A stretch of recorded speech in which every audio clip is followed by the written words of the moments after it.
जी रहा था संदेश खाली परगना। वह गांव सुर्खियों में नहीं था, मगर जब उस गांव की महिलाएं हाथ में झाड़ू और डंडा लेकर जब सड़क पर उतर जाती है इंसाफ के लिए, तो पता चलता है वहां पे कर्मकांड हो रहा है। यानी कि टीएमसी के जो नेता है शहजादा शेख के द्वारा महिलाओं को 10 साल तक उनके साथ यौन शोषण किया जा रहा था, उन्हें डराया धमकाया जा रहा था। यानी कि वहाँ पे ऐसे कृतज्ञ किए जा रहे थे। जब आप जाइएगा, जब आप ग्राउंड रिपोर्टिंग कीजिएगा, वहाँ के महिलाओं से बात कीजिएगा, तो आपके रोंगटे खड़े हो जाएंगे। आप सोचिएगा आखिर बंगाल में ममता दीदी के राज में हिंदुओं के साथ क्या हो रहा है। क्या कितने बीजेपी के कार्यकर्ता मनेंगे? बीजेपी का छोड़िए, आम लोगों की जिंदगी अब खतरे में। क्या हिंदू होना पाप हो गया है बंगाल में? देखिए, ये बात एक पार्टी और बीजेपी का नहीं है, ये इंसानियत पर खतरा बन गया है। टीएमसी और उसके गुंडे इंसानियत पर खतरा है। आप सोचिए, मैंने जो वहाँ की स्थिति देखी, शायद मुझे लगता है कि जब 90 के दशक में कश्मीरी पंडितों को मार के भगाया गया था कश्मीर से, वही चीज और उसी को दोहराया जा रहा है पश्चिम बंगाल में। उस वक्त कश्मीर में केंद्र में था कांग्रेस का राज, अभी बीजेपी का राज है। फिर क्यों हो रहा है ये घटना, ये हमें बताइए। देखिए, बीजेपी और प्रधानमंत्री नरेंद्र मोदी जी इस घटना को बहुत सीरियसली लिए हैं। आप देखिएगा कि हम लोग देखिए, एक आम व्यक्ति से आप जाकर बात कीजिएगा देश में, तो कहते हैं बंगाल वो तो भारत का हिस्सा ही नहीं लगता है। वहाँ पे देखिए, आप देखिए कि वोटर जो हैं सारे बांग्लादेशी आकर बैठ गए हैं, सब नारे पाकिस्तान के लगाते हैं, हरा झंडा दिखाया जाता है। ईडी के अधिकारी अभी गए थे जांच करने, सीआरपीएफ के वही शहजादा शेख के घर गए थे, जो अभी भागा हुआ है।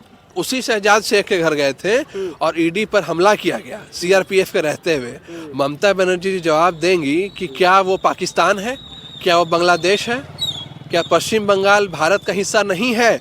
आप इस तरह का बात बोल रहे हो, सकता ममता दीदी आपको भी उठवा ले। कौन डरता है ममता बनर्जी से? ममता बनर्जी और उसे गुंडे से बीजेपी डरने वाली नहीं है, और ना ही बंगाल डरने वाला है। अरे 2 महीने बाद लोकसभा चुनाव है ना। ममता बनर्जी जी, आपको जवाब देना काम बंगाल की जनता अभी 1-2 महीने में करेगी। आपके जो गुंडे महिलाओं को घर घुस करके, जो सुंदर महिला होती थी उसको उठा कर ले जाते थे, उसका रेप करते थे, और एक महिला के मुख्यमंत्री रहते हुए काम होता था, ये कैसे संभव है? ममता दीदी बोल रही वो सब बीजेपी के कार्यकर्ता है, झूठ बोल रही है। ममता दीदी का स्टेटमेंट है ये। तो पूरा बंगाल फिर बीजेपी के कार्यकर्ता है ममता बनर्जी जी? क्योंकि पूरा बंगाल अब बोल रहा है ना कि एक महिला मुख्यमंत्री रहते हुए कैसे एक दशक तक एक महिला, जो भी सुंदर महिला है उस क्षेत्र में, हिंदू महिला, उसे रेप किया जाता था। क्यों? एक महिला के मुख्यमंत्री रहते हुए क्यों? और आज जब वो आवाज उठाती है तो आपको शर्म नहीं आती है बोलते हुए कि वो भाजपा के कार्यकर्ता हैं? मतलब जो आपके सरकार के खिलाफ आपके गुंडे का आवाज, आपके गुंडे का जो हरकत है वो सामने ले आए तो भाजपा का एजेंट हो जाएगा। ऐसे लोगों पे कार्रवाई ममता दीदी क्यों नहीं करती हैं? क्योंकि देखिए, ममता बनर्जी का जो वोट बैंक है, उनका काम यह है कि पश्चिम बंगाल में बांग्लादेश के लोगों को लेकर आओ, उनको वोटर आईडी बनाओ, आधार कार्ड बनाओ, भारत का नागरिकता दिलाओ, और उनको अपना वोट के लिए इस्तेमाल करो। तो जो गुंडे उनके लिए इस काम में मदद कर रहे हैं, उसका विरोध ममता बनर्जी जी कैसे कर सकती हैं? वो कभी नहीं करेंगी। मतलब इसमें कांग्रेस का क्या देख रहे हैं? गए थे अधीर रंजन जी मिलने, क्या आपको लग रहा है कि सच में वो उनका विरोध कर रहे हैं? देखिए, अधीर रंजन चौधरी जी गए थे, उन्होंने क्या बयान दिया? उन्होंने ये बयान दिया ना कि बहुत ही क्रूर शासक है ममता बनर्जी। आपके इंडिया गठबंधन के लोग ये आपका सच्चाई दिखा रहे हैं, आपके खिलाफ बोल रहे हैं। अरे छोड़िए गठबंधन, छोड़िए सरकार, छोड़िए पार्टी, एक महिला का मान सम्मान क्या नहीं होता है? एक महिला जो उस पूरे जिला में जितने भी महिला रहती हैं, उसमें से जो भी सुंदर महिला है, उसका रेप करने का अधिकार किसने दिया तृणमूल के गुंडे को? और ये कैसे देखते हुए, एक महिला मुख्यमंत्री रहते हुए कैसे वो देख रही है इस चीज को? और क्यों नहीं अभी तक उसको गिरफ्तार करके केस चला के उसको क्यों नहीं फांसी पर लटकाया ममता बनर्जी जी ने आज तक?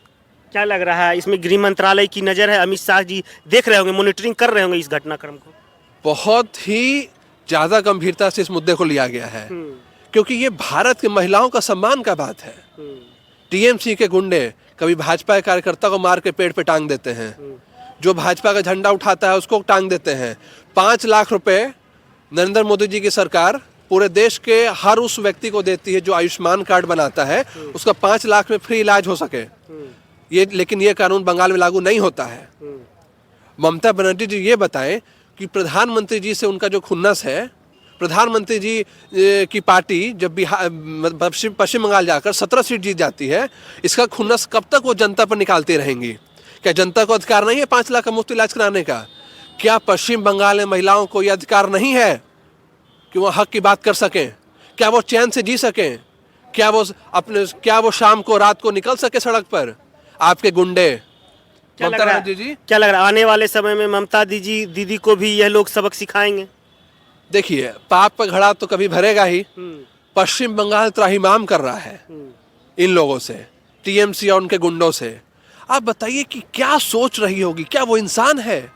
क्या वो पार्टी, मतलब वो जो पार्टी जो इस चीज को सही ठहरा रही है और महिलाओं को भाजपा का कार्यकर्ता बता रही है, क्या वो इंसान है कि पूरे जिला में घूमकर एक गुंडा शेख जे देखता है कि जो भी हिंदू महिला सुंदर होगी, कम उम्र की होगी, उसको उठा कर ले जाकर के उसके साथ रेप करता है और अपने यहाँ रखता है? एक व्यक्ति का कोई मान सम्मान नहीं होता है? हमें शर्म आती है कि कैसे एक महिला एक राज्य के मुख्यमंत्री रहते हुए सब चीजों को देख रही है आज तक। चलिए धन्यवाद। हमारे साथ निशांक शर्मा थे, इन्होंने साफ तौर पे बोला कि एक महिला होते हुए, चलिए राजनीति अलग जगह हम रखते, पर एक महिला होते हुए क्या वह नहीं समझ सकती एक महिला की मान सम्मान क्या होता है, एक महिला की इज्जत क्या होता है? हम बात कर रहे हैं शहजादा शेख का। ये वैसा व्यक्ति था, कहा जाता है उसके बिना वहाँ पे एक पत्ता भी नहीं हिलता था। तो सोच लीजिए महिलाओं की अस्मिता को किस तरह तार तार कर दिया गया, किस तरह से 10 सालों तक वहाँ पे महिलाओं का यौन शोषण किया जाता था, महिलाओं को जबरदस्ती उठाया जाता था, उनकी ज़मीनें छीनी जाती थी। यही है बंगाल ममता दीदी का। क्या महिलाओं होते हुए ममता दीदी अपना दुख दर्द नहीं समझ सकती है? हर चीज़ में बोल देना कि ये राजनीति है। राजनीति से परे होकर महिलाओं के लिए ममता दीदी को आगे आना चाहिए और इसमें सही जांच कराना चाहिए और शहजादा शेख को खींचकर बांग्लादेश से लाकर उसे कड़ी से कड़ी सजा दिलाना चाहिए।